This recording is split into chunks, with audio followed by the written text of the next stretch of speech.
Peggy 18.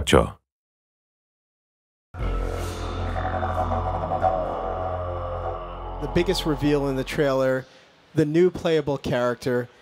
Fans know who she is, but tell everyone who the new playable character is. Yeah, so in the first game, you play Corvo Atano, who is the royal protector wrongly accused of killing the Empress, out to clear his name and take down this the Loyalist conspiracy.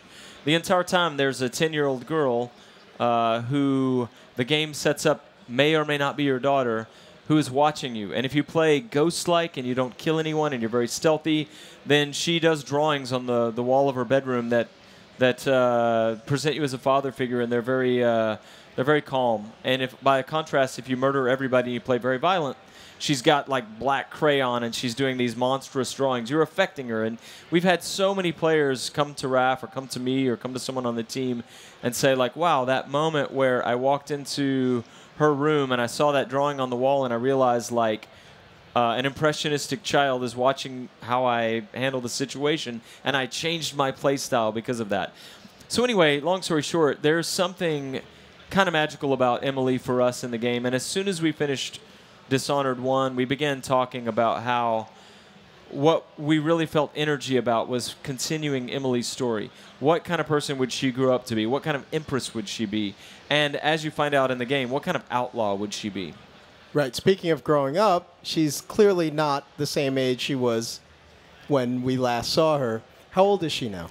Yeah, the once 10-year-old girl is now the 25-year-old woman.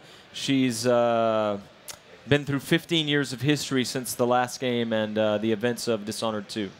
What else can you tell us about the person that she's become and grown from since being in the original game and being such a little girl to being the beautiful young woman she is now? Well, it's, we talked a lot about what she would be like as a person because she was born the daughter of the Empress, very privileged life, living in Dunwall Tower, royalty, best education, all of that. But she was very imaginative. In the first game, she's always talking about, someday I'm going to be on a sailing ship tracking whales and fighting pirates. And, she's an imaginative kid. But then this terrible thing happens where her mother there's a political assassination. Her mother's killed in front of her. She's taken away by these people, rescued by Corvo. And so she's a person of privilege, but then who dealt with a big tragedy. And she's sort of marred by that. And then she spends the next 15 years raised and educated by Corvo Atano. And so that's kind of, she's a hybrid of those things. So cool. You could play as her for the entire game. Is that correct? Yeah, the way we set the new game up is that you start the game 15 years after the Rat Plague has ended, and you play for about the first 20 or 30 minutes as Emily. You get to kind of see a day in her life, and you get to see Corvo for the first time as a character moving around in the world. And then there's a dramatic, pivotal event that happens, and from that point, you choose to finish the game as either Emily or pick it up as Corvo. And for the rest of the game, you're either Emily Kaldwin or you're Corvo Atano. You saw that in the trailer, that they introduced some new powers. Do you want to lead us into those? Can we take a look at those again? Yeah, so what you saw there is Far Reach. Emily doesn't have Blink. Blink was a signature power in the first game. There was a moment where all the powers were optional. You bought them with ruins and you upgrade the ones you want. There was a moment near the end of the project when Rafael Colantonio, co-creative director, said, what if we just gave everybody Blink? And it transformed the game. It was a signature mechanic.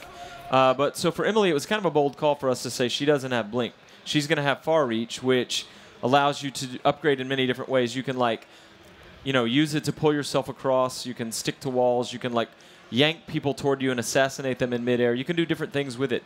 It's as cool as Blink, but mechanically different. And at the end of that video, we saw another power she has called Shadow Walk that we'll be talking more about in the future.